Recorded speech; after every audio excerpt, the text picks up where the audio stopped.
සුබ දවසක්. අදත් ආදරෙන් පිළිගන්නවා සිම්පල් ෆැමිලි මගේ channel එකට.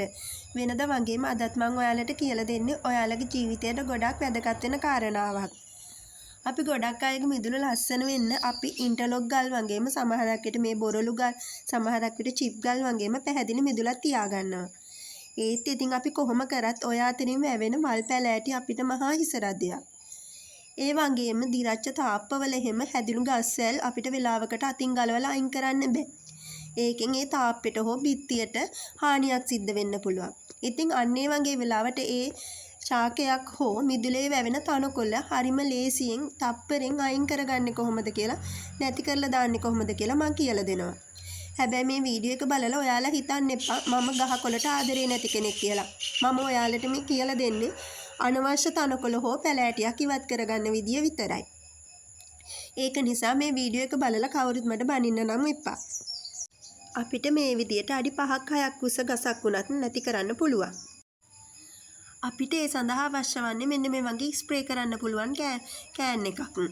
ඒ වගේම අපිට තව අවශ්‍ය වෙනවා භූමි තෙල්. ඉතින් මේ විදියට තනකොළ නැති කරන එක ගැන ඔයාලා දන්නව වෙන්නත් පුළුවන්. හැබැයි මම අද කියලා දෙන්නේ නොදන්න අය වෙනුවෙන්.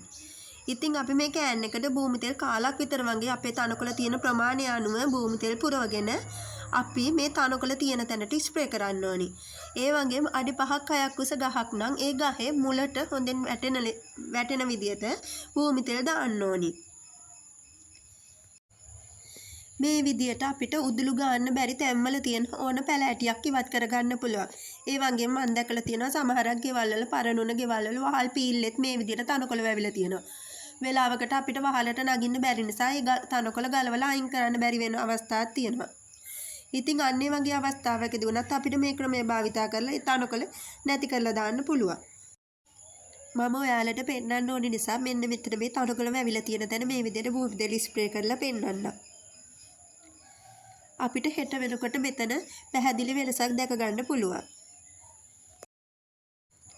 මේ තියෙන්නේ භූමි තෙල් ස්ප්‍රේ කරලා පැය දෙකකට විතර වගේ පස්සේ තනකොළ. දැනටම අපිට මේ තනකොළ මලානික වෙලා තියෙනවා දකින්න පුළුවන්. තද අවුව තියෙන දවසක් නම් මේ පැල දැනටමත් හොඳටම මැරිලා වගේ තමයි තියෙන්නේ. ඉතින් අද වැස්ස දවසක් නිසා තමයි තනකොළ තාමත් මේ විදියට තියෙන්නේ. මේ පෙන්වන්නේ භූමි තෙල් ස්ප්‍රේ කරලා දෙවෙනි දවසේ. මේ වෙනකොට ඔයාලට මේ තනකොළ හොඳටම මැරිලා තියෙනවා බලා ගන්න පුළුවන්. ඉතින් හිතන්නකෝ මේ තනකොළ අතින් ගලවනවට වැඩිය ලේසි නේද? මේ විදියට තනියෙන් ජීවත් වෙන ටිකක් වයසක කෙනෙක්ට වුණත් තමන්ගේ මිදුලවට පිරිසිදු කරගන්න ලේසියෙන්ම මේ ක්‍රමය භාවිතා කරන්න පුළුවන්.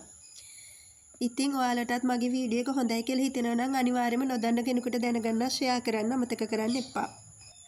මේ තියෙන්නේ සතියකට කලින් මේ විදියට භූමි තෙල් ස්ප්‍රේ කරපු තැනක්. එතන තනකොළ දැන් දකින්නවත් නැහැ. ඉතින් අදත් මගේ වීඩියෝ එක හොඳයි නම් මාව subscribe කරන්න අමතක කරන්න එපා. අදට ගිහින් එන්නම් ඔයාලා හැමෝටම බුදු සරණයි.